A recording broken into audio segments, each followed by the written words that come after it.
Kumusta po kayo, mga minamahal naming taga-subaybay at tagapakinig? Muli, ako po ang inyong kasama upang maghatid ng isang kwentong tiyak na aantig sa inyong mga puso. Sabi nila, kayang bilhin ng pera ang lahat. Ang pinakamagarang bahay, ang pinakamabilis na sasakyan, at ang pinakamahal na mga gamit. Pero paano kung ang pinakakailangan mo ay isang bagay na hindi matutumbasan ng kahit anong halaga? Halina't pakinggan natin ang kwento nila, Gino at Diwa, sa unang kabanata na pinamagatang Ang Sayaw na Bumago sa Lahat. Ang hangin sa loob ng restaurante ilustrado ay amoy ng pera, amoy ng mamahaling pabango, ng bagong lutong pagkain na nagkakahalaga ng isang buwang sahod ng karaniwang tao, at ng hindi matatawarang kapangyarihan. Para kay Gino Alcantara, ito ang kanyang mundo. Pamilyar, kontrolado, at madaling basahin.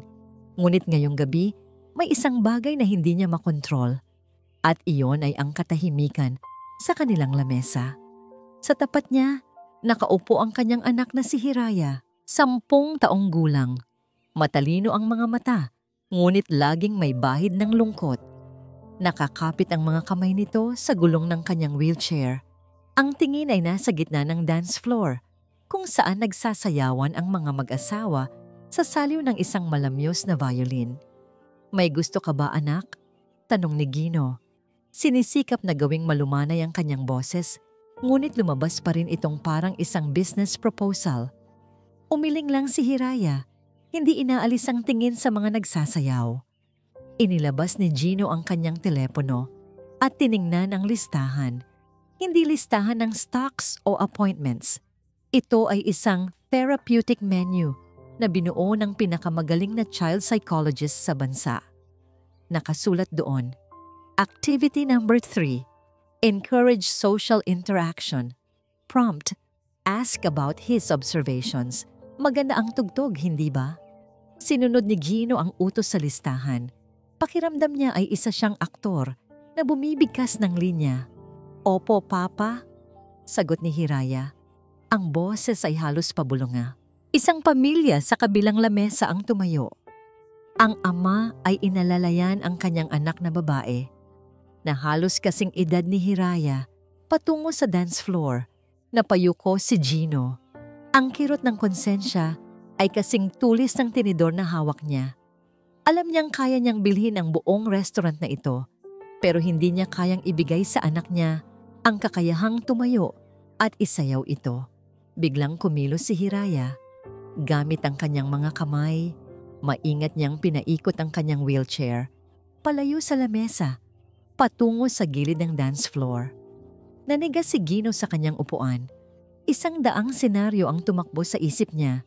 Lahat ay nauuwi sa kahihiyan at pagkabigo. Huminto si Hiraya sa tabi ng isang service station. Doon, isang waitress ang abala sa pagpupuno ng tubig sa mga pitsel. Nakatalikod ito. Payak ang kanyang uniforme, ngunit may dignidad sa kanyang tindig. Nakita ni Gino na huminga ng malalim ang kanyang anak. Inabot nito ang laylayan ng damit ng babae at marahang hinila. Humarap ang waitress. Nagulat. Siya si Diwa Salcedo, base sa name tag na nakasabit sa kanyang dibdib. Nakita ni Gino ang pagkunot ng noo nito, ngunit nang makita nito ang bata sa wheelchair, agad itong napalitan ng isang malumanay na pagtataka. Yes, sir? May kailangan po kayo? Tanong niya. Lumuhod ng bahagya para magpantay ang kanilang mga mata. Hindi nagsalita si Hiraya. Sa halip, sa isang kilos na nagpatigil sa paghinga ni Gino, inilahad ni Hiraya ang kanyang kamay. Isang paanyaya, isang tanong na hindi nangangailangan ng salita. Ang mga mata ni Diwa ay lumaki. Tumingin siya sa paligid, sa mga nagmamasid na bisita, sa kanyang manager na si Rico Mendoza na masamang nakatingin mula sa malayo. Ano mangyang segundo ngayon, aasahan ni Gino na tatanggi ang babae. Isang magalang na pag-iling, isang pilit na ngiti, at isang dahilan. Iyon ang laging nangyayari. Pero hindi. Isang matamis na ngiti ang namutawi sa labi ni Diwa. Isang ngingiting umabot hanggang sa kanyang mga mata. Isang ngingiting nagsasabing, "Nakikita kita." "It would be my honor," bulong niya. Inilapag niya ang hawak na pitsel at buong ingat na tinanggap ang kamay ni Hiraya. Itinulak niya ang wheelchair papasok sa gitna ng dance floor. Ang bulungan sa paligid ay tumigil. Ang mga tinidor at kutsilyo ay huminto sa ere. Lahat ng mata ay napunta sa kanila. Nagsimulang gumalaw si Diwa sa saliw ng musika. Ang kanyang mga hakbang ay magaan. Ang kanyang mga kamay ay nakahawak sa balikat ni Hiraya, habang ang mga kamay naman ng bata ay nasa bewang niya. Pinaikot niya ang wheelchair na para bang ito ang pinakanatural na bagay sa mundo. Hindi ito isang sayaw ng awa. Ito ay isang tunay na sayaw. Puno ng galak, puno ng respeto. Sa unang pagkakataon sa loob ng maraming taon, nakita ni Gino ang kanyang anak nang ngumiti. Isang totoong nangiti, hindi pilit, hindi malungkot. Isang nangiting nagpaliwanag sa buong silid. Para kay Gino, ang tanawin ay kapwa maganda at masakit. Maganda dahil sa kaligayahan ng kanyang anak. Masakit dahil hindi siya ang nagbigay nito. Isang estranghero, isang waitress. Nang matapos ang kanta, isang tao ang pumalakpak. Sinundan ito ng isa pa at isa pa hanggang ang buong restaurant ay napuno ng palakpakan. Ngunit ang sandali ay binasag ng isang matigas na boses. "Salcedo! Sa opisina ko! Ngayon din." Si Rico Mendoza, ang manager, ay mabilis na lumapit. Ang muka ay galit na galit. Hinila niya si Diwa sa braso, palayo kay Hiraya na natigilan. "Ano sa tingin mo ang ginagawa mo? Nanggugulo ka ng mga bisita." Sigaw ni Rico, sapat lang para marinig ng mga nasa malapit.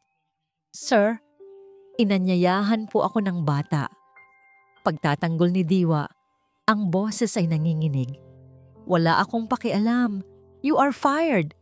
Kunin mo na ang gamit mo at umalis ka na." Napanood lahat ni Gino. Narinig niya ang bawat salita. Nakita niya ang pagbagsak ng balikat ni Diwa, ang pagkawala ng ngiti sa mukha ni Hiraya. Isang boses sa loob niya ang sumisigaw, "Magsalita ka. Ipagtanggol mo siya. Gawin mo ang tama." Ngunit nanatili siyang nakaupo, paralisado. Ang bilyonaryong si Gino Alcantara, isang taong kayang magpatalsik ng mga CEO sa isang tawag lang, ay hindi makapagsalita para ipagtanggol ang isang waitress. Umalis si Diwa nang walang imik. Sa pagdaan niya, isang maliit na bagay ang nahulog mula sa kanyang bulsa, ang kanyang name tag. Nang gabing iyon, sa loob ng kanyang mamahaling sasakyan, ang katahimikan ay mas mabigat kaysa dati. Hawak ni Gino ang name tag, Diwa Salcedo. Pinindot niya ang intercom sa sasakyan. Sumagot agad ang kanyang assistant. Ang boses ni Gino ay malamig at walang emosyon, tulad ng bakal. "Hanapin mo lahat ng impormasyon tungkol sa babaeng nagngangalang Diwa Salcedo. Bukas ng umaga, gusto ko, nasa opisina ko na siya." Kinakabahan si Diwa habang tinatahak ang malawak na pasilyo ng Alcantara Prime Holdings. Ang sahig ay gawa sa marmol na kumikinang na parang salamin. Ang mga pader ay napipintahan ng mga obra ng mga pambansang alagad ng sining. Ang bawat hakbang niya sa suot niyang luma, ngunit malinis na sapatos ay parang umieko sa karangyaan ng lugar. Ano kaya ang kailangan sa kanya ni Gino Alcantara? Marahil ay para humingi ng paumanhin sa nangyari kagabi. Marahil ay para mag-alok ng tulong para maibalik ang kanyang trabaho. Iyon ang maliit na pag-asang pinanghahawakan niya. "Dito po, Ma'am Salcedo," sabi ng assistant na sumalubong sa kanya. Binuksan ng isang malaking pinto na gawa sa mahogany. Ang opisina ni Gino Alcantara ay hindi isang opisina. Isa itong kaharian.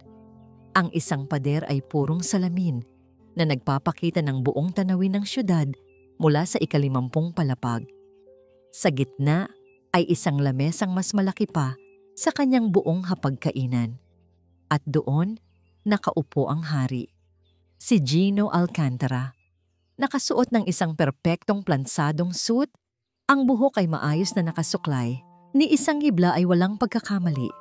Tumingala ito mula sa mga papeles na binabasa, at ang mga mata nito ay kasing lamig ng salamin sa pader. "Miss Salcedo, maupo ka," sabi niya. Ang boses ay formal. Itinuro niya ang silya sa harap ng kanyang lamesa. Naupo si Diwa. Naramdaman niya ang lambot ng Italian leather sa kanyang likod. Inilapag niya ang kanyang bag sa kanyang kandungan. Ang mga kamay ay nanginginig ng bahagya. "Salamat po sa pag-imbita sa akin, Mr. Alcantara," simula niya. "Tungkol po sa nangyari kagabi." "Diretsuhin na natin," putol ni Gino. Inilapag nito ang isang folder sa ibabaw ng lamesa at itinulak ito palapit sa kanya. "Alam ko kung magkano ang sahod mo sa Restaurante Ilustrado at alam kong kailangan mo ng trabaho." Binuksan ni Diwa ang folder. Sa loob ay isang kontrata. Ang mga mata niya ay nanlaki nang makita ang halagang nakasulat sa ilalim ng compensation package. 10 beses na mas malaki kaysa sa kinikita niya sa isang buwan. Ano? Ano po ito?" Naguguluhang tanong niya. "Isang job offer," sagot ni Gino, na parang nagpapaliwanag sa isang bata. "Gusto kitang kunin bilang therapeutic companion para sa anak ko, si Hiraya." Parang may malamig na tubig na ibinuhos kay Diwa. Therapeutic companion. Ang mga salitang yon ay umalingaw-ngaw sa kanyang isipan, tunog peke at nakakainsulto. "Gusto ninyong bayaran ako para makipaglaro sa anak ninyo?" Hindi makapaniwalang tanong niya. Ang pag-asa sa kanyang puso kanina ay unti-unting napalitan ng pagkadismaya. Hindi lang makipaglaro. Pagtatama ni Gino na kinuha ang isa pang papel. "Ito ang magiging schedule mo. Mula alas 8 ng umaga hanggang alas 5 ng hapon. May mga nakalatag ng activities, cognitive exercises, physical therapy support, at social interaction sessions. Ang nangyari kagabi, ang pagsasayaw. Iyon ay isang mahusay na halimbawa ng social interaction. Impressive." Ang salitang impressive ay tumama kay Diwa na parang sampal. Tiningnan niya ang mukha ni Gino Alcantara. Walang bakas ng emosyon. Para sa kanya, isa lang itong transaksyon. Isang problema na kailangang solusyonan ng pera. Ang ginawa niya para kay Hiraya, ang sandaling puno ng purong koneksyon ng dalawang tao, ay binigyan nito ng presyo at isinulat sa isang kontrata. Ang pagkadismaya ay naging galit, isang tahimik na apoy na nagsimulang mag-alab sa kanyang dibdib. Dahan-dahan niyang isinara ang folder. Ang panginginig ng kanyang mga kamay ay nawala. Napalitan ng isang matatag na determinasyon. "Hindi ko po matatanggap," sabi niya. Ang boses ay kalmado ngunit matigas. Nagtaas ng kilay si Gino. Sa unang pagkakataon ay nagpakita ng bahagyang sorpresa. "Hindi mo naintindihan, Mrs. Salcedo. Doblehin ko ang alok." Umiling si Diwa. Tumayo siya. Ang kanyang dignidad ang nagsilbing kalasag. Tiningnan niya si Gino Alcantara ng diretso sa mga mata. "Naiintindihan ko po kayo, Mr. Alcantara. Ang hindi ninyo naiintindihan ay ako." Huminga siya ng malalim. "Ang ginawa ko po kagabi ay hindi isang therapeutic session. Ginawa ko yon dahil isang bata ang nag-alok sa akin na sumayaw. At nakita ko sa mga mata niya ang pag-asa. Ginawa ko yon dahil iyon ang tama. Hindi iyon trabaho at hindi iyon mababayaran." Bawat salita niya ay tumatagos sa malamig na pader na binuo ni Gino sa paligid nito. Ang anak ninyo ay hindi isang proyekto na kailangan ng isang upahang empleyado. Kailangan niya ng ama. Kailangan niya kayo. Naglakad siya palapit sa lamesa. Kinuha niya ang isang calling card mula sa kanyang bag. Isang simpleng card na siya mismo ang nag-imprenta at marahan itong inilapag sa ibabaw ng makintab na mesa. Hindi laruan ng anak ninyo na pwedeng bayaran para kumpunihin, Gino. Kailangan niya ng ama. Sa huling pagkakataon, tinitigan niya ang pinakamakapangyarihang tao sa silid na yon. Hindi bilang isang natanggal na waitress, kundi bilang isang taong may prinsipyo. Kung gusto ninyong makita kung ano talaga ang kailangan ni Hiraya, dalhin ninyo siya rito. Sabi niya, tinapik ang calling card. Walang bayad, walang kontrata, bilang ama niya lang. Pagkatapos noon, tumalikod si Diwa at naglakad palabas ng opisina. Hindi na lumingon pa. Ang pagbukas at pagsara ng pinto ay umalingaw-ngaw sa nakabibinging katahimikan. Naiwan si Gino Alcantara na nakatulala, nakatingin sa maliit na piraso ng karton sa kanyang lamesa. Mga hakbang ng Pag-asa Dance and Therapy Center Diwa SS Salcedo, founder sa ilalim, may isang maliit na kasabihan. Hindi namin tinuturuang lumakad, tinuturuan namin silang sumayaw sa buhay. Tiningnan niya ang card. Pagkatapos ay ang malaking litrato ni Hiraya sa kanyang lamesa. Isang litratong may pilit na ngiti. Ang mga salita ni Diwa ay tumatatak sa kanyang isipan. Paulit-ulit. Kailangan niya ng ama. Sa unang pagkakataon, ang kanyang kayamanan at kapangyarihan ay naging walang silbi. Naramdaman ni Gino Alcantara ang isang bagay na matagal na niyang hindi naramdaman. Pag-aalinlangan. Ang amoy sa labas ng mga hakbang ng Pag-asa ay malayong malayo sa amoy ng Restaurante Ilustrado. Amoy ng usok mula sa mga sasakyan, ng nilulutong pagkain sa kalye, at ng pawis ng mga batang naglalaro sa kalsada. Nang bumaba si Gino Alcantara mula sa kanyang de-aircon na sasakyan, suot ang kanyang designer suit. Para siyang isang dayuhan na napadpad sa ibang planeta. Kasama niya si Hiraya. Ang bata ay tahimik na nakaupo sa kanyang wheelchair. Ang mga mata ay maingat na sinusuri ang paligid. Ang gusali sa harap nila ay luma na. Ang pintura sa pader ay natutuklap na sa ilang bahagi.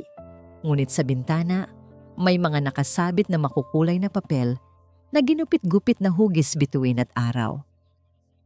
Sigurado ka bang dito yon, anak? Tanong ni Gino. Hindi maitago ang pag-aalinlangan sa kanyang boses. Tumango si Hiraya. Ang tingin ay nakapako sa pinto. May excitement sa kanyang mga mata na bihira niyang makita. Huminga ng malalim si Gino. Para saan ba ang ginagawa niya? Para patunayan sa babaeng yon na mali ito? O para patunayan sa sarili niya na may kulang nga siyang ginagawa? Itinulak niya ang wheelchair ni Hiraya papasok. At sa pagbukas pa lang ng pinto, isang bagong mundo ang bumungad sa kanila.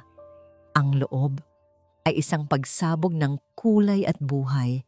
Ang mga pader ay puno ng mga drawing ng mga bata.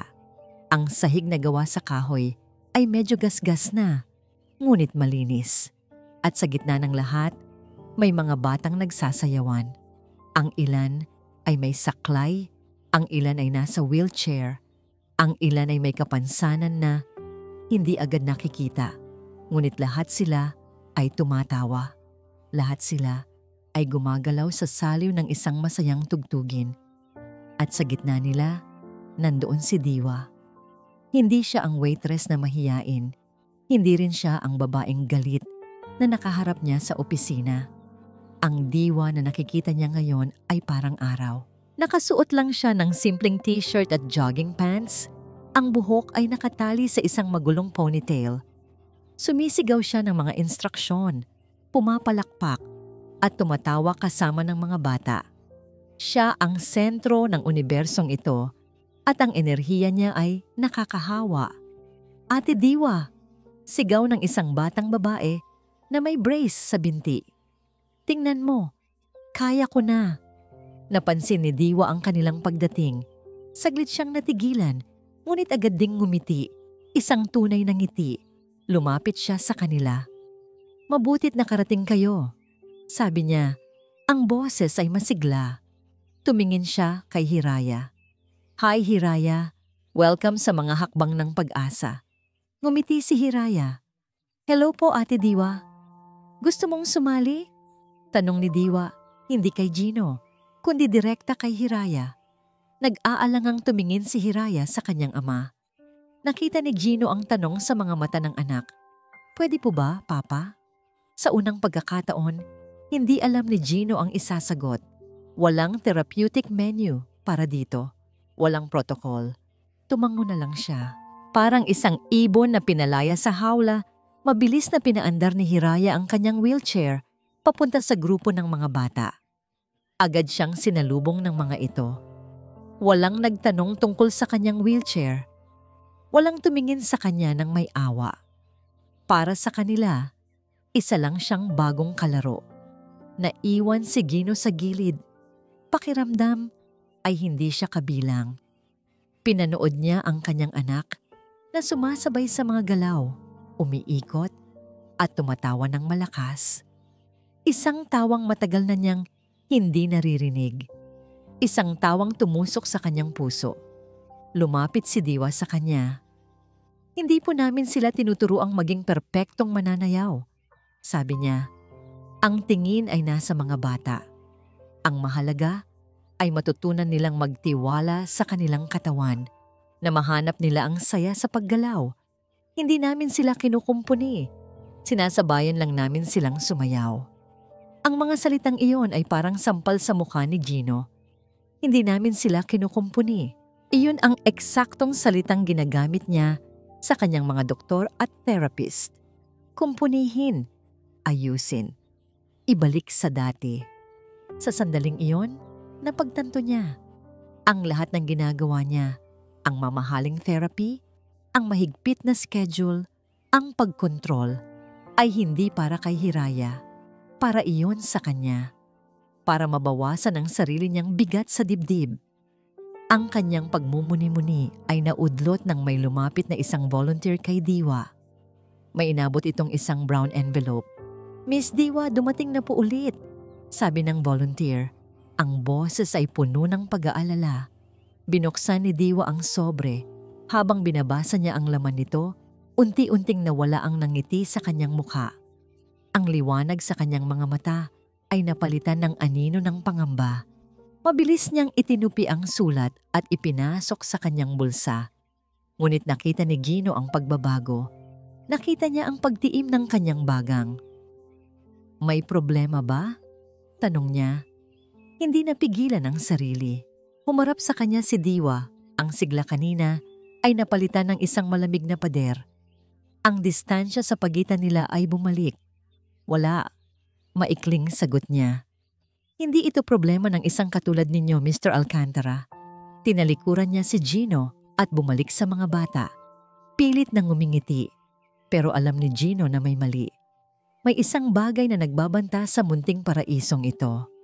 At kahit gaano niya subukang itanggi, isang bahagi sa kanya ang gustong tumulong.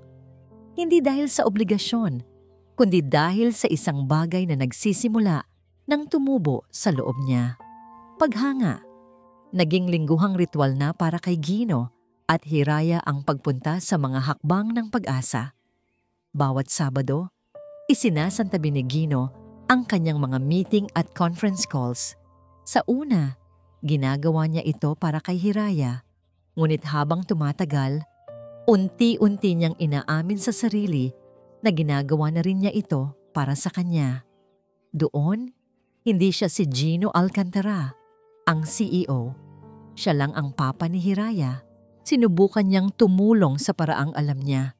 Isang araw, nagpadala siya ng isang state-of-the-art sound system. Kinabukasan, ipinabalik ito ni Diwa.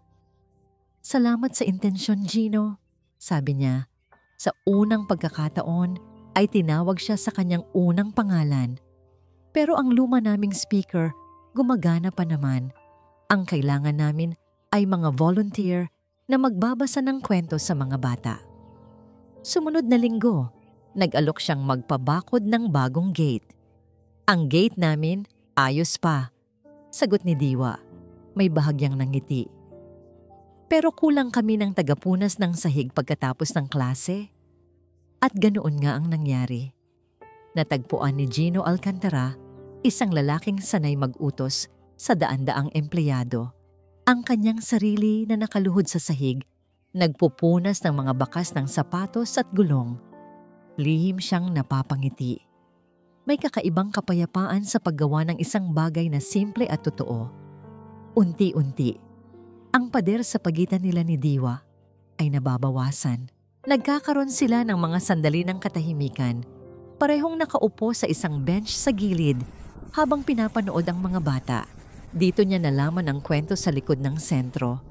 Itinayo ko ito para sa kapatid ko. Kwento ni Diwa isang hapon. Ang tingin ay malayo. Si Bunso, ganyan ang tawag namin sa kanya. May cerebral palsy siya. Mahilig siyang sumayaw. Kahit nakaupo lang. Sabi niya, sa pagsayaw nakakalaya siya. Nakinig lang si Gino, ramdam ang bigat sa bawat salita ni Diwa. Nangako sa amin ng isang mayaman. Isang businessman na katulad mo. Pagpapatuloy niya. At sa boses niya ay may bakas ng pait. Sabi niya, sasagutin niya ang operasyon ni Bunso sa abroad. Nagbigay siya ng pag-asa sa buong pamilya namin. Pagkatapos, isang araw, bigla na lang siyang hindi matawagan. Nag-back out. Sabi ng sekretarya niya, nagbago daw ang priorities ng kumpanya. Nakita ni Gino ang sakit sa mga mata ni Diwa. Isang sugat na malinaw na hindi pa naghihilom. Sa isip ni Diwa, bumalik ang eksena. Siya, bilang isang dalagita, yakap-yakap ang kanyang umiiyak na ina. Ang mukha ng pagkabigo ni Bunso. Ang pangakong napako. Nawala si Bunso makalipas ang isang taon. Pagtatapos ni Diwa, ang boses ay pabulong. Mula noon, ipinangako ko sa sarili ko na hinding-hindi na ako aasa sa mga pangakong nabibili ng pera. Itinayo ko ang sentrong ito mula sa sarili kong pagsisikap, dugo at pawis, Gino, hindi pera. Sa sandaling iyon, naintindihan ni Gino kung bakit ganoon na lang katibay ang pader na inilagay ni Diwa sa pagitan nila. Hindi siya galit sa kanya bilang tao. Galit siya sa mundong kinakatawan niya. Isang hapon, habang nag-aayos sila ng mga laruan, nagkadikitan ng kanilang mga kamay. Isang kuryente ang dumaloy sa kanilang dalawa. Nagkatinginan sila. Isang tinging mas matagal kaysa sa nararapat. Mayroong isang bagay na namumuo. Isang bagay na pareho nilang pinipigilan. Kilig. Isang munting kislap ng pag-asa. Ngunit ang sandaling iyon ay biglang naputol. Sinagot ni Diwa ang tawag. Nakita ni Gino ang pagbabago sa kanyang mukha. Mula sa malambot na ekspresyon, ito ay naging matigas at puno ng galit. Sinabi ko na sa inyo, hindi kami aalis, sabi ni Diwa sa kausap sa telepono. Wala kayong karapatan. Ibinaba niya ang tawag ng padabog. Ang boses na narinig ni Gino mula sa kabilang linya, kahit mahina, ay pamilyar sa isang nakakabahalang paraan. Sino yon? Tanong ni Gino. Ang demonyo mula sa real estate company. Sagot ni Diwa, nanginginig ang panga. 3 beses na niya akong tinawagan ngayong linggo. Nagbabanta na sila.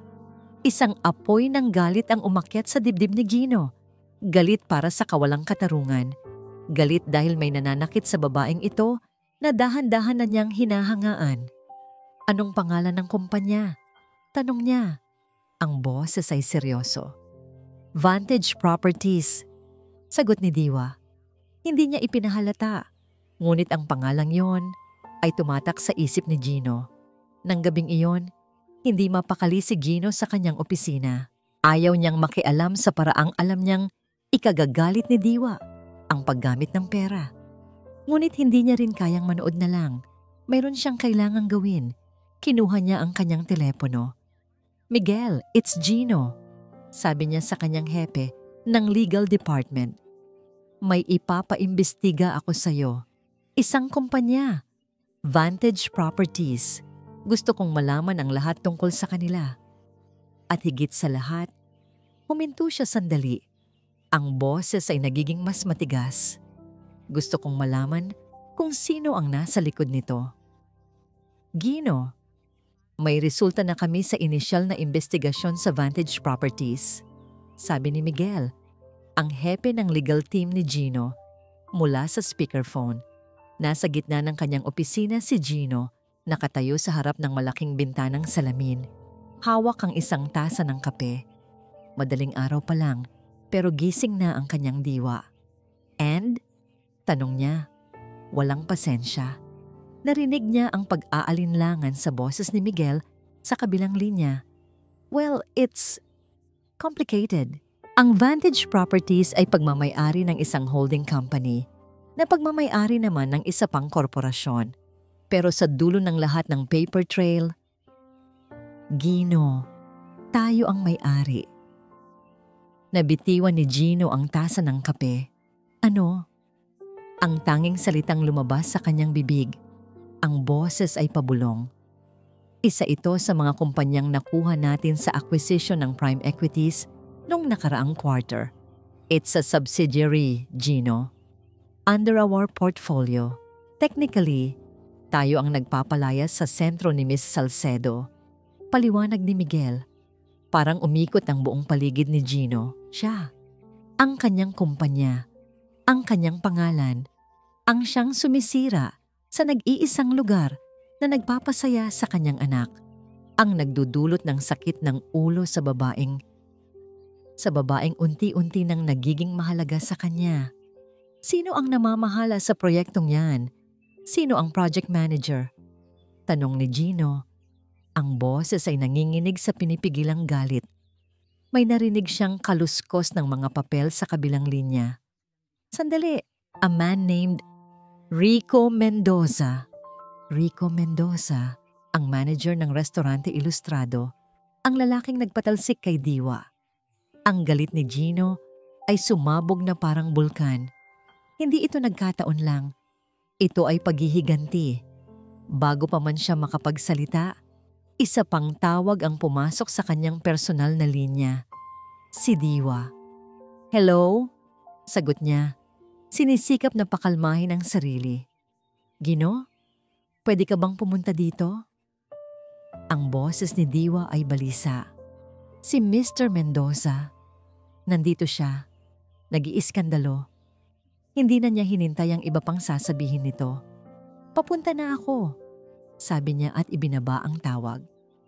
Pagdating ni Gino sa sentro, naabutan niya ang eksena. Si Rico Mendoza, nakapusturang pang-opisina, ay mayabang na nakatayo sa labas ng gate, sumisigaw sa mga magulang na nag-aabang sa kanilang mga anak.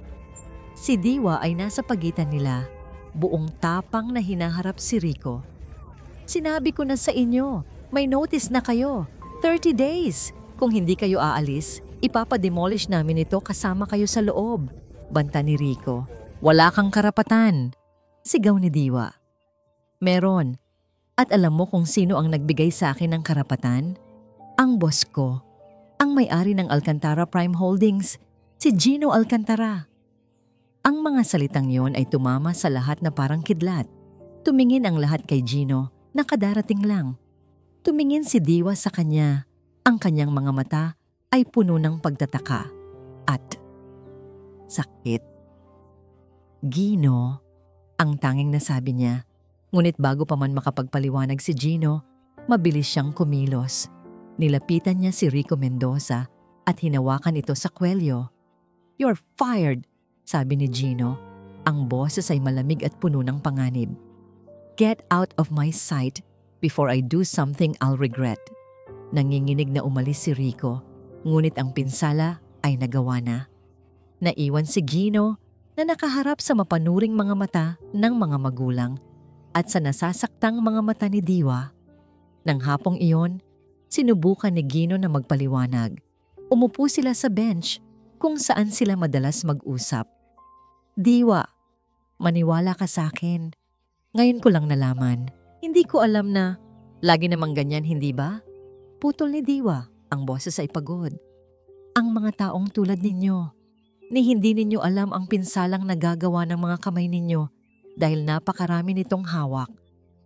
Nasaktan si Gino sa katotohanan ng mga salita niya.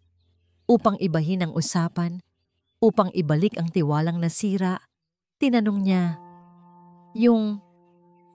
Yung research mo, yung pinag-aaralan mong therapy, kwentuhan mo naman ako. Isang munting kislap ang bumalik sa mga mata ni Diwa. Ang kanyang pasyon. Isa itong proposal na ginawa ko 1 taon na ang nakalipas, simula niya. Isang structured dance therapy program. May siyentipikong basihan ito na ang musika at paggalaw ay nakakatulong sa neuroplasticity, sa paggaling ng utak. Habang nagsasalita siya, isang malamig na takot ang gumapang sa likod ni Gino. Ang mga salitang structured dance therapy, neuroplasticity, pamilyar ang mga ito. Nag-apply ako for funding sa isang malaking korporasyon. Pagpapatuloy ni Diwa, ang boses ay puno ng panghihinayang. Pero ni-reject nila. Walang paliwanag. Isang malamig na rejection letter lang. Sabi nila, low return on investment. Sayang, yun na sana ang pag-asa ko para mapalawak ang sentro. Naglakas loob si Gino na magtanong. Ang puso niya ay kumakabog ng malakas. Anong korporasyon? Nagkibit balikat si Diwa. Hindi ko na maalala ang eksaktong pangalan. Alcantara, Altamira. Isang bagay na ganoon. Ang natatandaan ko lang ay ang logo nila. Isang agila na may hawak na globo. Nanigas si Gino. Ang agila na may hawak na globo. Iyon ang logo ng Alcantara Prime Holdings. Ang hangin ay parang nawala sa kanyang mga baga. Ang lahat ng piraso ng puzzle ay nagkabit-kabit sa isang nakakakilabot na imahe. Ang tinanggihan niyang proposal, ang pag-asang ipinagkait niya. Bumulong siya, ang boses ay garalgal at halos hindi marinig. Anong pangalan ng proposal na yon? Tumingin si Diwa sa kanya. Nagtataka sa kanyang reaksyon. Ang tawag doon ay the Salcedo Method, Kinesthetic Empathy and Motor Rehabilitation through Dance. Sa sandaling iyon, gumuho ang mundo ni Gino Alcantara. Naalala niya ang lahat. Ang email mula sa kanyang assistant, ang maikling summary ng proposal, at ang kanyang mabilis na sagot. Reject, focus on tech and pharma, no time for small-time charities. Siya ang multo ng kahapon ni Diwa. Siya ang pumatay sa pag-asa nito, 1 taon bago pa man sila magkita. Parang 1 taong nalulunod na humahabol sa hininga, ganoon si Gino Alcantara nang bumalik siya sa kanyang opisina. Ang mga salita ni Diwa ay umuulit-ulit sa kanyang isipan, isang nakakabinging koro ng kanyang mga pagkakamali. Miguel, sigaw niya sa intercom, basang-basa apa sa ulan. Lahat ng funding proposals na ni-reject natin last year, ipahanap mo. Now! Hindi niya hinintay ang sagot. Siya mismo ay nagtungo sa digital archives ng kumpanya. Ang kanyang mga daliri ay nanginginig habang nagtatype. Keywords: Salcedo, dance, therapy, rehabilitation. At lumabas ito. Isang solong file. Nang i-click niya ito, bumungad sa kanya ang 100 pahinang dokumento. Puno ng datos, ng mga graph, ng mga testimonya. Isang gawang sining ng siyensya at pagmamahal. Sa unang pahina, may larawan ni Diwa, mas bata pa, nakangiti sa tabi ng isang batang lalaki sa wheelchair, si Bunso. Sa ilalim nakasulat, iniaalay sa aking kapatid ang aking unang kapareha sa sayaw. Binasa ni Gino ang bawat salita. Bawat pangungusap ay patunay ng katalinuhan at dedikasyon ni Diwa. Bawat pahina ay isang sampal sa kanyang mukha. Pagkatapos, hinanap niya ang communication trail at nakita niya ang email thread, ang rekomendasyon ng R&D department na nagsasabing promising, requires further study, at ang huling email galing sa kanya. From Gino Alcantara, Executive Committee, Subject, Refunding Proposal, The Salcedo Method Reject, Focus on Tech and Pharma, No Time for Small-Time Charities, maikli, malamig, walang kaluluwa. Ang 2 pangungusap na yon ang pumatay sa isang pangarap. Ang 2 pangungusap na yon ang nagkait sa kanyang sariling anak ng pagkakataon. Sumigaw si Gino. Isang sigaw na nagmula sa kaibuturan ng kanyang kaluluwa. Isang sigaw ng galit, ng pagsisisi, ng pagkasuklam sa sarili. Hinagis niya ang lahat ng nasa kanyang lamesa. Ang mga papeles ay nagliparan na parang mga tuyong dahon. Ang mga mamahaling pluma ay nagsibagsakan. Ang kanyang perpektong opisina, ang kanyang kaharian, ay naging simbolo ng kanyang pagkawasak. Dumating ang kanyang assistant, si Ana, na nag-aalala. "Sir, okay lang po ba kayo?" "Bakit hindi mo sinabi sa akin?" tanong ni Gino. Ang boses ay basag. "Bakit hindi mo sinabi sa akin na mahalaga ang proposal na to?" "Sir," sagot ni Ana. Ang boses ay kalmado, ngunit may pahiwatig ng pagtatanggol. "Sinunod ko lang po ang utos ninyo. Sabi ninyo, i-filter out lahat ng non-profit proposals. Sabi ninyo, focus on what makes money." Ang mga salita ni Ana ay isa pang patalim na bumaon sa kanyang puso. Siya. Lahat ay dahil sa kanya.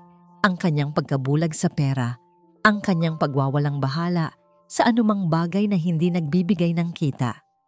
At sa gitna ng unos na iyon sa kanyang isipan, isa pang alaala ang sumulpot. Ang pinakamasakit sa lahat, ang alaala na pilit niyang ibinabaon sa limot gabi-gabi. Flashback, nasa loob siya ng kotse, 5 taon na ang nakalipas. Umuulan din noon. Si Hiraya, 5 taong gulang, ay nasa car seat sa likod, kumakanta-kanta.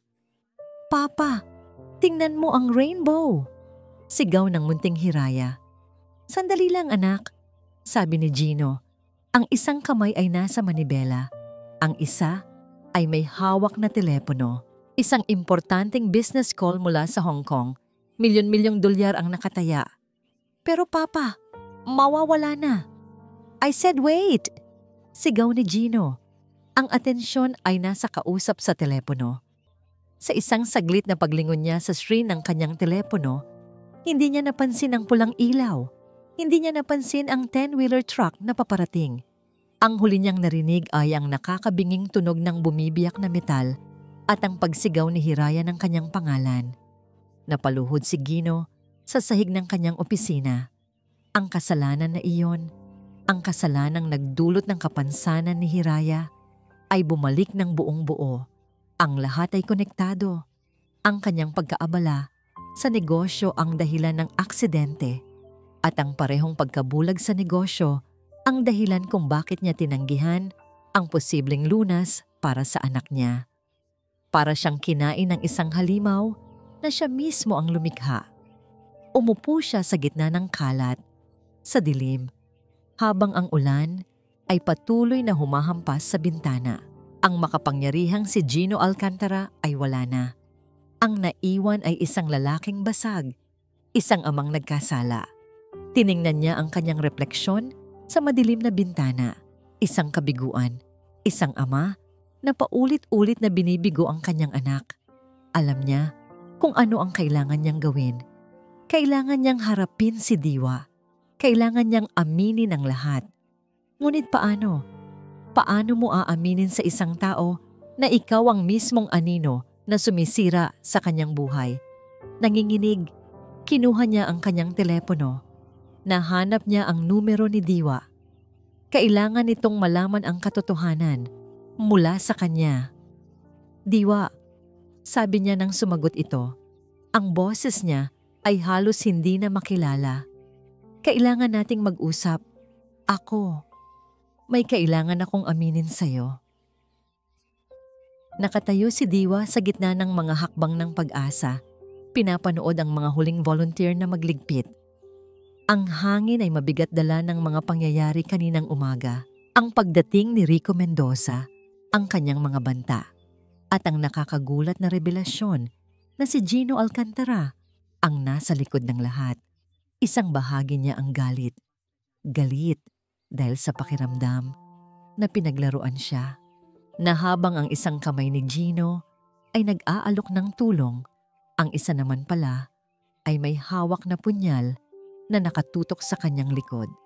Pero may isang bahagi rin niya na nalilito. Nakita niya ang gulat sa mga mata ni Gino kanina. Nakita niya ang galit nito kay Rico. Hindi yon gawa-gawa lang. O baka naman napakagaling lang nitong umarte.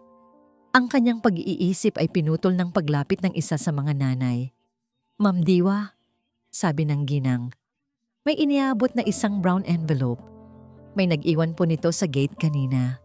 Lalaking nakamotor, naka-helmet, kaya hindi ko po namukhaan. Pinabibigay daw po sa inyo. "Salamat, Aling Nena," sabi ni Diwa. Kinuha ang sobre. Wala itong pangalan ng nagpadala. Nang buksan niya ito, isang tumpok ng mga dokumento ang laman. Mga photocopies. Sa unang pahina, nakita niya ang logo ng Vantage Properties at sa ilalim nito, ang mas pamilyar na logo ng Alcantara Prime Holdings. Habang binabasa niya ang mga sumunod na pahina, nanlamig ang kanyang mga kamay. Ito ay mga internal memos, mga email, isang kompletong plano para sa redevelopment ng buong lugar kung nasaan ang sentro. Ang plano, gibain ang mga lumang gusali at magtayo ng isang mamahaling condominium. Nakalagay doon ang pangalan ni Rico Mendoza bilang project lead at ang petsa kung kailan ito sinimulan. 1 linggo matapos siyang tanggalin sa trabaho sa Restaurante Ilustrado. Ito ay patunay. Malinaw, hindi ito simpleng business decision lang. Ito ay personal. At ang pinakamasakit sa lahat ay ang huling papel. Isang kopya ng kasulatan ng pagbili. Ang Alcantara Prime Holdings ang bumili ng lupa. 2 buwan na ang nakalipas. Sa panahong yun, si Gino ay nagsisimula palang pumunta sa sentro. Nagpapanggap na nagmamalasakit. Nagpapanggap na kakampi. Ang lahat ng kabaitan niya, ang pagpupunas ng sahig, ang mga ngiti, ang mga sandaling akala ni Diwa ay totoo. Lahat pala na mani. Lahat pala ay kasinungalingan, isang malaking panloloko. Kasabay nito, tumunog ang kanyang telepono. Si Gino. "Kailangan nating mag-usap. May kailangan akong aminin sa'yo." Isang mapait na tawa ang kumawala sa lalamunan ni Diwa. "Aminin? Ano pa ang aaminin mo, Gino? Na lahat ng ito ay isang malaking laro lang para sa'yo?" Bumukas ang pinto. Pumasok si Gino. Basang-basa ng ulan. Ang kanyang mamahaling damit ay lukot.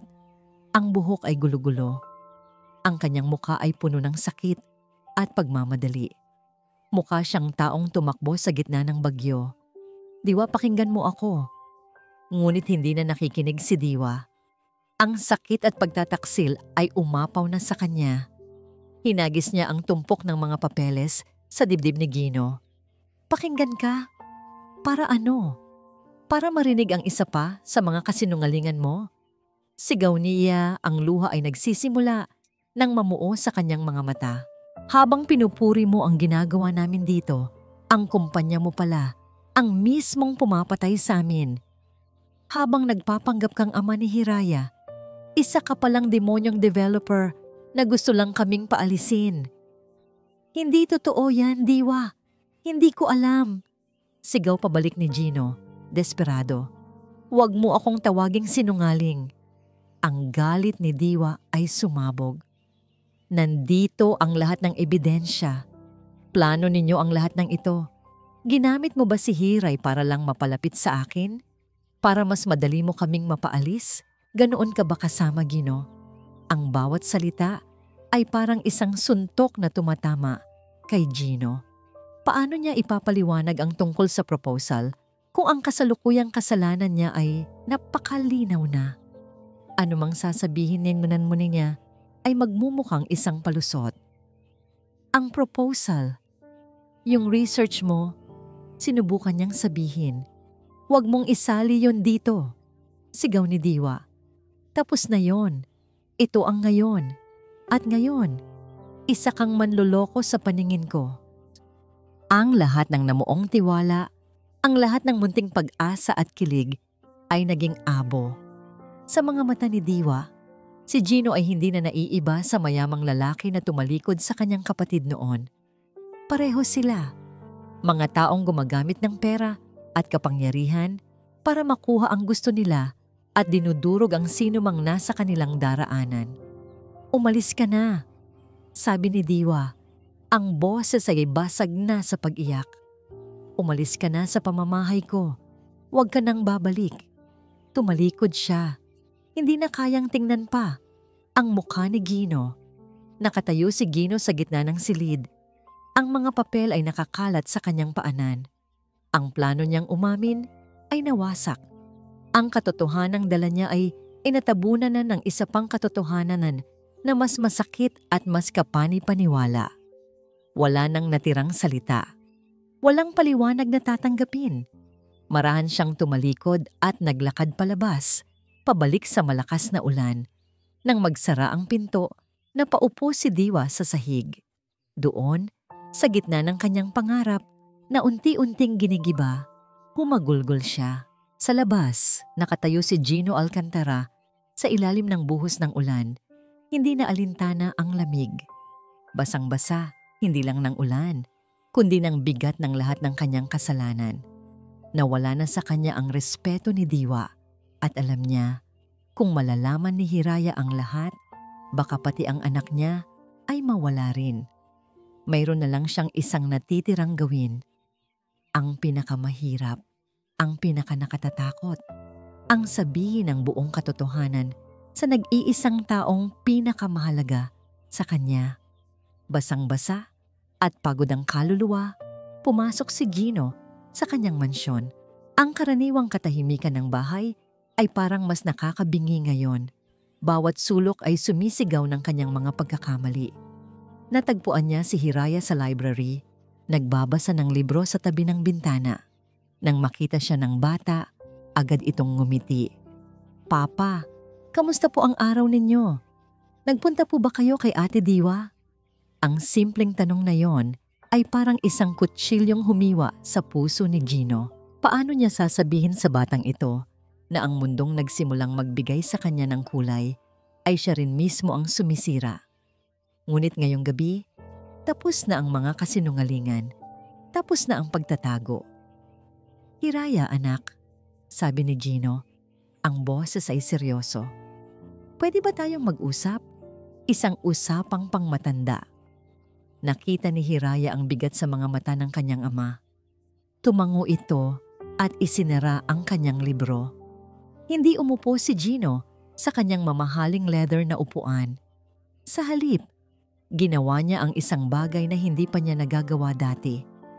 Umupo siya sa sahig, sa mismong harapan ng wheelchair ng kanyang anak, para maging magkapantay ang kanilang mga mata. Tinanggal niya ang lahat ng harang, ang mga mesa, ang estado, ang pagiging ama na laging nakatataas. Kinuha niya ang mga kamay ng kanyang anak. Malamig ang mga ito. "Anak," simula niya, nanginginig ang boses. "Mayroon akong isang napakalaking kasalanan sa'yo. Isang kasalanan na matagal ko nang itinatago dahil sa takot at sa hiya." Tumingin lang si Hiraya. Ang mga mata ay puno ng pag-unawa na parang alam na niya ang mangyayari. Huminga ng malalim si Gino. Ang aksidente. Noong 5 taon ka pa lang. Ang bawat salita ay mahirap bigkasin na parang bubog na lumalabas sa kanyang lalamunan. Hindi iyon simpleng aksidente, anak. Kasalanan ko.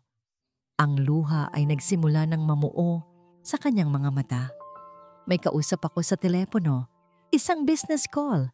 Sinabi mong may rainbow, pero hindi ako nakinig. Nagsisigaw ako sa'yo na maghintay.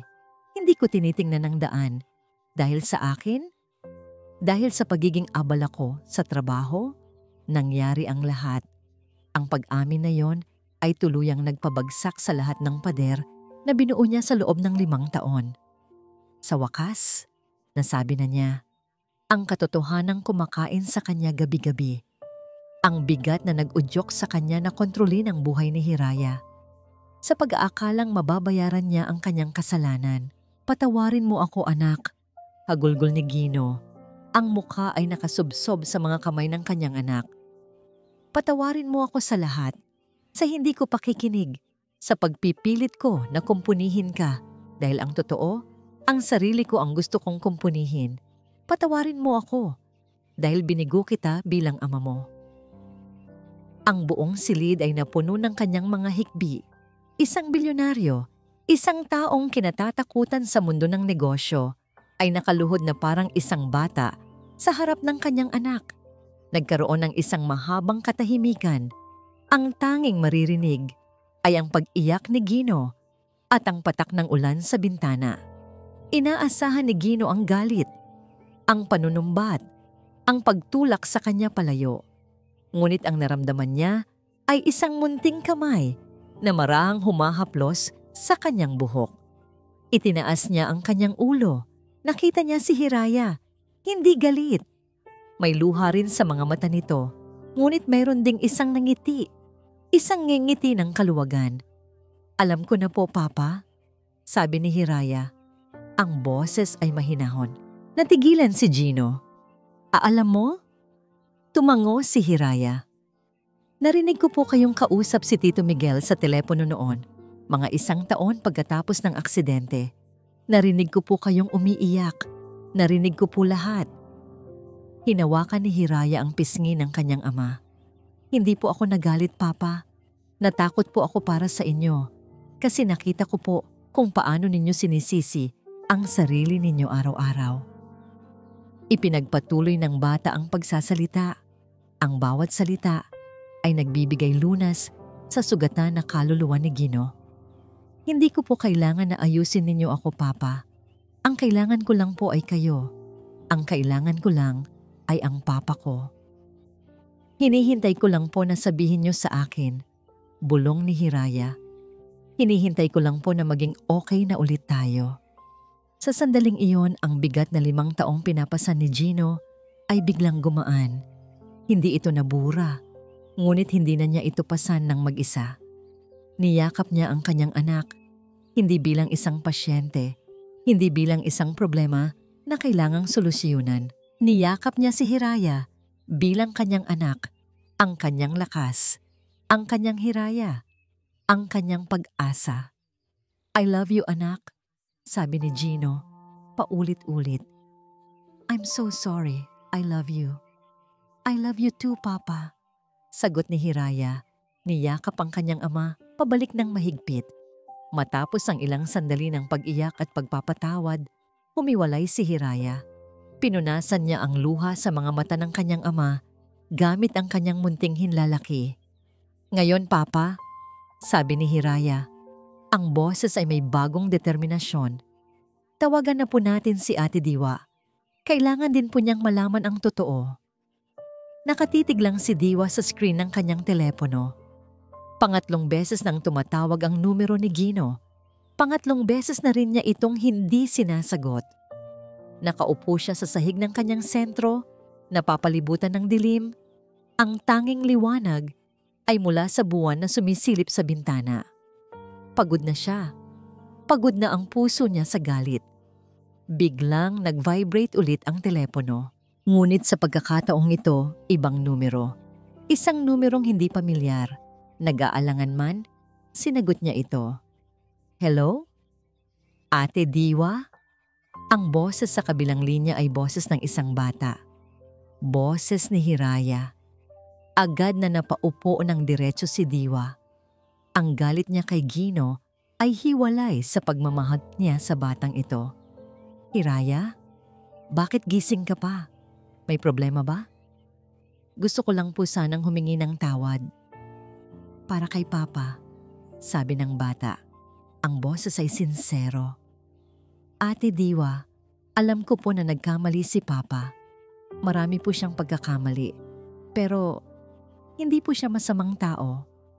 Nakinig lang si Diwa. Ang puso niya ay nagsimulang lumambot. Kinausap na po ako ni Papa kanina. Pagpapatuloy ni Hiraya. Sinabi na po niya sa akin ang lahat. Tungkol sa aksidente. Tungkol sa pagsisisi niya. Ate Diwa, matagal na pong pinaparusahan ni Papa ang sarili niya. At sa ginagawa niya, napaparusahan niya rin po ang lahat ng tao sa paligid niya. Kasama na po kayo. Ang mga salita ni Hiraya ay tumagos sa puso ni Diwa. Hindi ito pagtatanggol. Ito ay isang simpleng pagsasalaysay ng katotohanan mula sa isang batang nakakita ng lahat. Hindi ko po ipinipilit na patawarin ninyo siya agad. Sabi pa ni Hiraya, gusto ko lang pong malaman ninyo na ang papa na nakilala ninyo sa sentro, yung tumutulong magpunas ng sahig at nahihiyang sumayaw, totoo po siya. Naliligaw lang po siya, Ate Diwa. At sa tingin ko po, kayo ang nakakita sa kanya ulit. Pagkatapos ng tawag, naiwan si Diwa sa katahimikan. Ang mga salita ni Hiraya ay umalingaw-ngaw sa kanyang isipan. Naliligaw lang po siya. Naalala niya ang mga sandali sa sentro. Ang lungkot sa mga mata ni Gino habang pinapanood si Hiraya. Ang lito nitong ekspresyon nang una siyang makakita ng tunay na saya. Ang sinseridad sa kanyang mga kilos kapag kasama ang mga bata. Hindi ba't yun din ang dahilan kung bakit niya itinayo ang sentrong ito? Para bigyan ng pagkakataon ang mga taong naliligaw na mahanap ang kanilang sayaw? Kinabukasan, maaga siyang pumunta sa sentro. Nadatnan niya ang ilang mga magulang na nag-uusap sa labas. Ang mga mukha ay puno ng pangamba. Miss Diwa, totoo po ba? Tanong ng isa. Paalisin na daw po talaga tayo. Sa di kalayuan, nakita niya si Rico Mendoza, may kausap na mga construction worker, itinuturo ang gusali na para bang sinusukat na ito para sa demolisyon. Ang kayabangan sa mukha nito ay nakakasuklam at sa sandaling iyon, nagbago ang isang bagay sa loob ni Diwa. Ang galit niya kay Gino ay napalitan ng isang mas malakas na damdamin. Ang determinasyon na ipaglaban ang kanyang pangarap. Ang pangarap ni Bunso, ang pangarap ng mga batang ito. Napagtanto niya na ang pagiging biktima ay isang pagpili. Ang pagkamuhi ay isang kulungan. At sa pagkamuhi niya kay Gino, hinayaan niyang maging kapareho siya ni Rico Mendoza, isang taong pinapatakbo ng galit at paghihiganti. Pumasok siya sa loob, kinuha ang kanyang telepono at nagdial. Hindi ang numero ng kanyang abogado, hindi rin ang numero ni Gino. Ilang sandali pa. Isang sasakyan mula sa isang local TV station ang huminto sa tapat ng sentro. Nang makita ni Rico Mendoza ang mga kamera, ang kanyang kayabangan ay napalitan ng pagkataranta.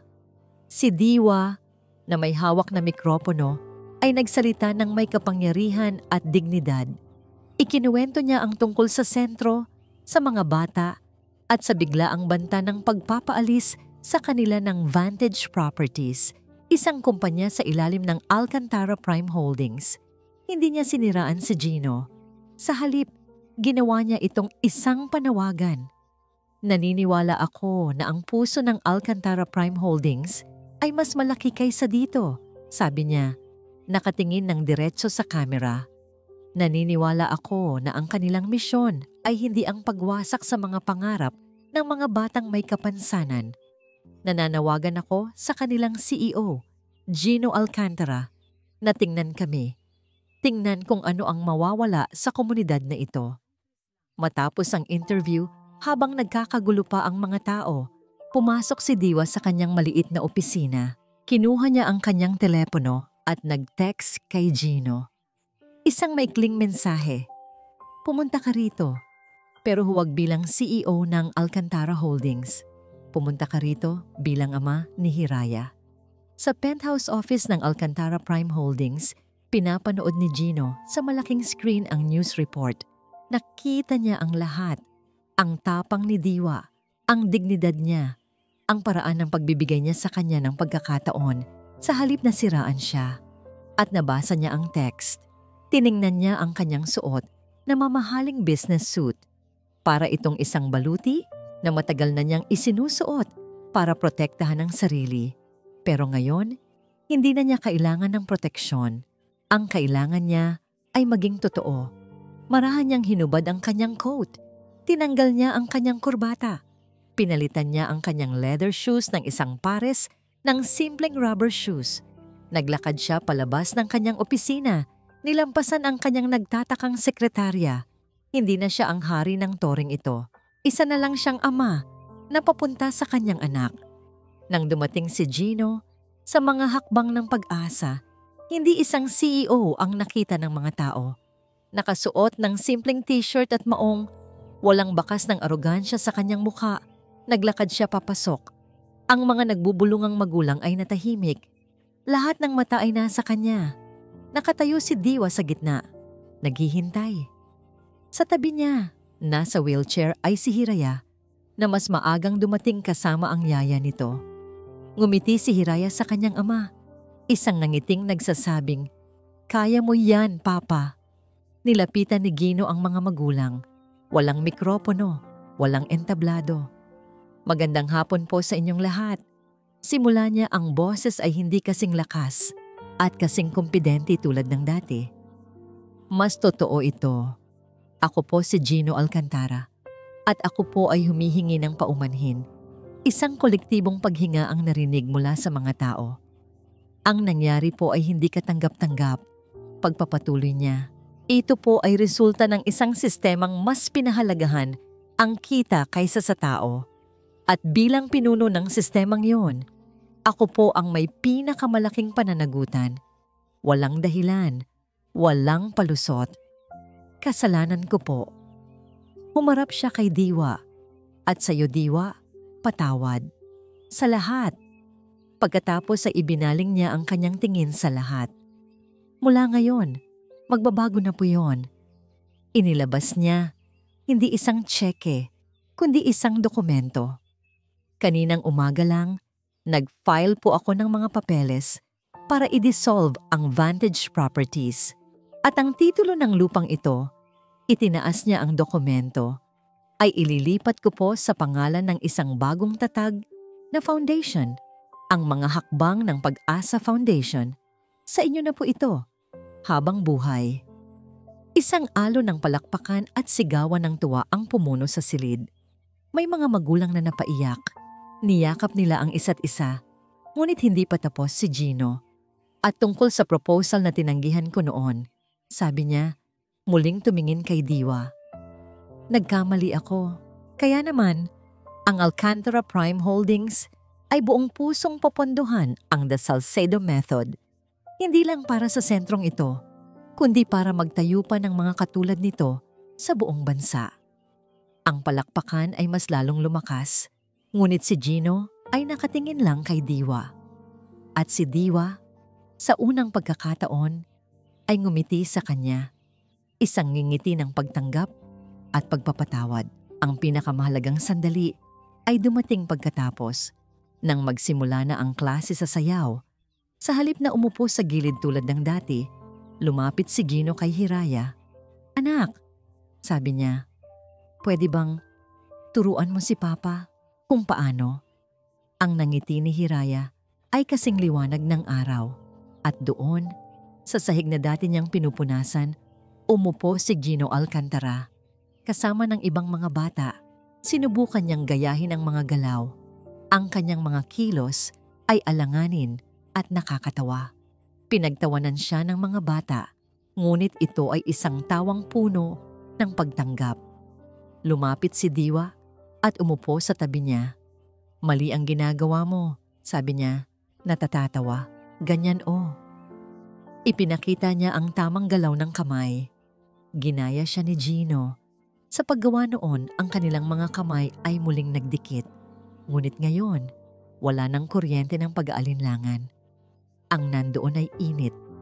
Isang komportableng init. "Salamat," bulong ni Gino.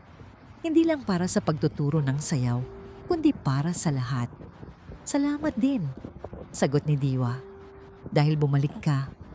Pinanood nila si Hiraya na masayang umiikot sa kanyang wheelchair sa gitna ng sahig, malaya.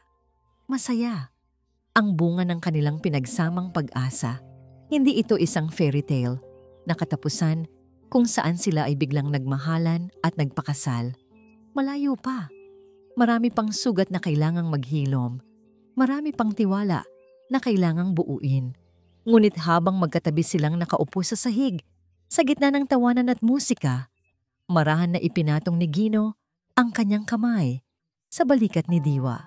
At sa pagkakataong ito, hindi siya umiwas. Sumandal siya ng bahagya. Ito ang unang hakbang, ang unang nota sa isang bagong sayaw. Isang sayaw na binuo hindi ng pera o kapangyarihan, kundi ng pagpapatawad, pag-unawa at pag-asa. Ang sayaw ng dalawang mundong sa wakas ay natutong maging isa. At dito po nagtatapos ang kwento nila, Diwa at Gino. Isang paglalakbay na nagturo sa atin na ang tunay na kayamanan ay hindi nasusukat sa dami ng pera sa bangko, kundi sa kakayahang magpakumbaba, umamin ng pagkakamali, at samahan ang mga mahal natin sa buhay sa kanilang sariling sayaw. Ipinakita nito na ang pagpapatawad para sa sarili at para sa iba ang siyang unang hakbang patungo sa tunay na paghilom at pag-ibig. Taos-puso po akong nagpapasalamat sa inyong walang sawang pagsubaybay sa bawat kabanata ng kanilang kwento. Mula sa pagkadapa hanggang sa muling pagbangon, sinamahan ninyo sila. Ngayon, nais ko pong marinig ang inyong salubin. Ano ang pinakapaborito ninyong eksena? Anong aral ang pinulot ninyo sa kwento ni Gino, Diwa at Hiraya? I-comment nyo lang po sa ibaba dahil binabasa ko po ang bawat isa sa mga yan. Kung nagustuhan nyo ang kwentong ito, isang pindot lang po sa like button ay malaking bagay na. I-share nyo na rin po sa inyong mga kaibigan at kapamilya para mas marami pa tayong maabot na puso. At syempre, kung bago po kayo dito, huwag kalimutang mag-subscribe at i-click ang notification bell para lagi po kayong updated sa mga susunod pa nating mga kwento. Muli, ako po ang inyong lingkod, ang inyong paboritong kwentista na laging nagsasabing ang bawat puso may sariling kwento. Hanggang sa muli!